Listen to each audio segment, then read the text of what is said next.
Do you remember what it looked like when I moved in here last year? Let me give you a refresher.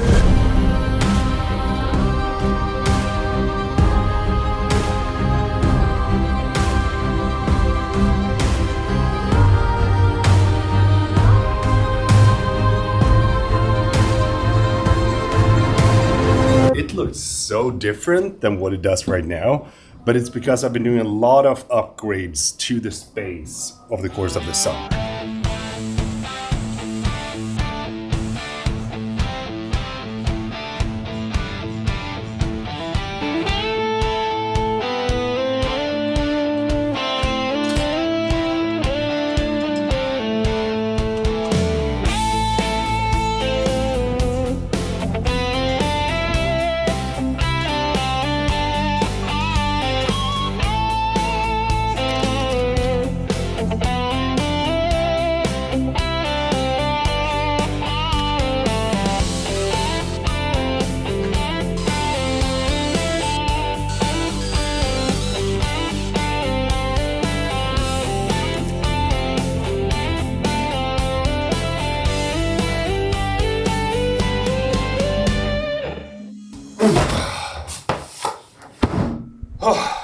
We got a couple of other things that we need to do as well. Ooh, I kind of want to have a place where I can put all my notes. And I thought, why not go old school and have a magnet board? Ooh, I've had enough. A new desk.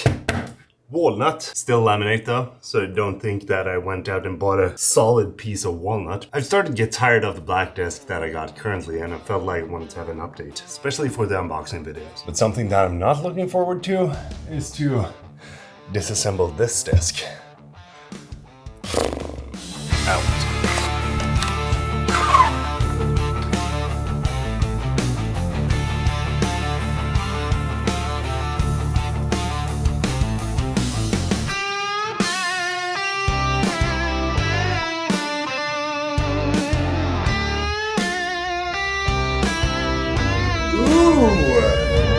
Feels like the finish is a little bit better on this than what it was on that. You can see that it gives a slight reflection right here. That's something that this doesn't do. Let's skip the boring part, shall we?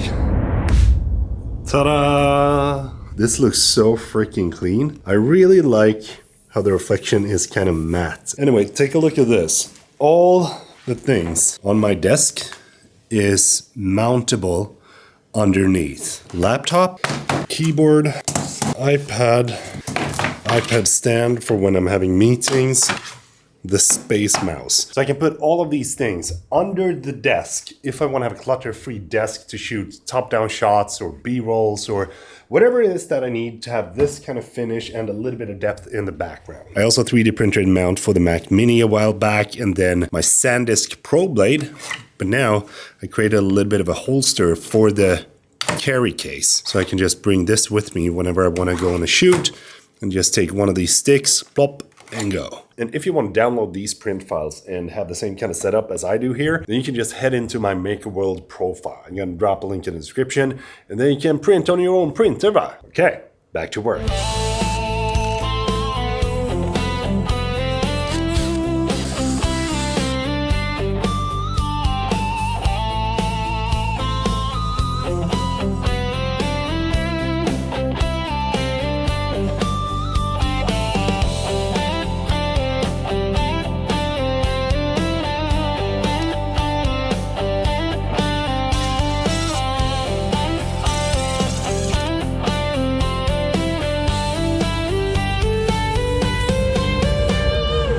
Have a tiny guest in the studio today.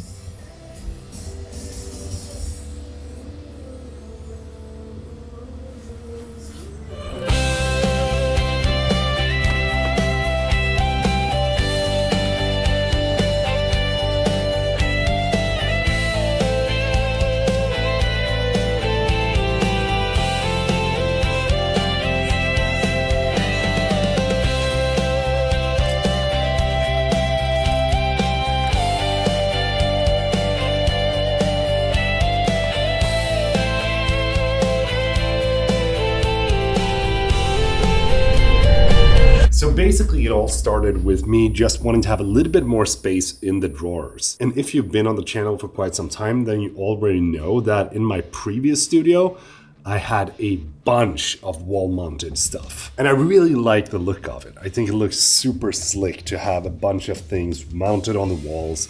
And it just gives you this impression of organization, but also that it makes the entire space look very personalized. And I got some inspiration from my friend Oscar, who mounted an entire wall behind his desk with IKEA skådis. And the reason that we went for the skådis or skadis is because they're cheap. Like all of these tool boards or pegboards has cost me a total of like 80 bucks. But the good thing about these is that everyone can buy them. And if I design something that fits this pegboard, then I can just upload the print to my Maker World and you're gonna be able to download the same kind of prints that I have made for the pegboard so you can put it up on your own pegboard. But there's also a plethora of things that are already designed for it so that you don't have to design everything from scratch. If you want to have a default battery holder, then you can just print that. That's exactly what I've done. And there's a very kind person out there that has made parametric hooks, which basically means that you can adjust the size of them in the slicer before you actually print them. So depending on what it is that you want to hang up, you can adjust them to your own fitting. Over here on the whiskey shelf, I have printed all of these mounts specifically for my own needs. I mean, to be able to have my favorite whiskey in a dedicated space in my office?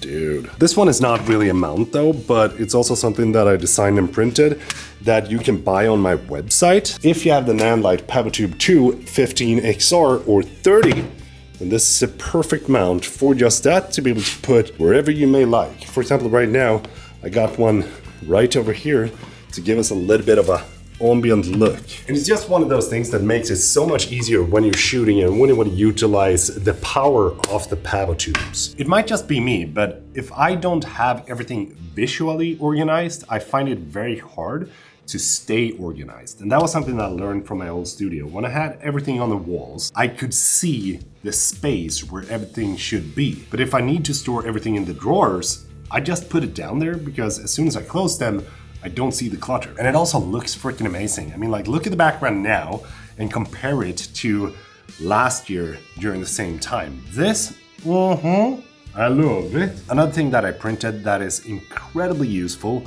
are Nanlite tube holders. It's basically a small profile that you can just screw into whatever kind of cupboard that you got or ceiling or wherever you want to place it, and then you can just click your PavoTube in there and it's gonna stay put, which I think is great. So as you can see here in the background, I have both Philips Hue, but also the Nanlite PavoTubes to give it this deep, rich color that you mostly don't get with the Philips Hue.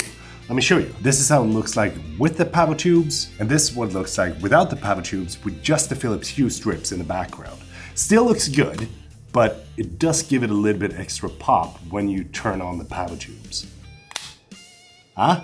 And when it comes to 3D printing, there's been a lot of people asking me what kind of 3D printer they should buy and which printer is the best and which filament should they use. I do actually have a video that is all about 3D printing for beginners, but if you're looking into getting a starter 3D printer and something that is going to be easy to use, that you can start to work with and see if you actually like the hobby, then the Babolabs A1 is hands down one of the most incredible machines that I've ever used when it comes to 3D printing. It's an incredibly user-friendly machine that is not only good looking, but it's also quiet and very precise. I've been having my Babolabs X1E, which is an enterprise version 3D printer, and at the same time printing on my Babolabs A1, which is the cheapest 3D printer that Babolabs has to offer, basically. And the prints look basically just the same. So I can't recommend the Babolabs A1 enough. I'm gonna drop a link in the description if you wanna buy one.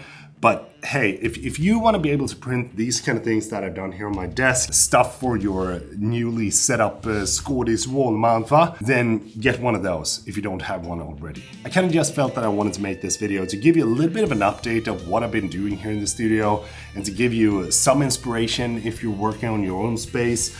But I love doing these things and I love making videos for YouTube, so I thought why not combine it all into one single video that is about my studio 2.0.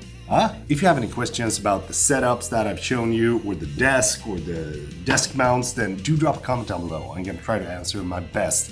And might even make a new video on my desk setup as of 2025, even though I think I already did one. If you liked the video, don't forget to give it a thumbs up, because that will be highly appreciated. Don't forget to subscribe to this channel and my vlog channel if you like to see the behind the scenes of everything that I'm doing before it ends up on this channel. Thanks so much for watching. Peter från Sweden is saying goodbye.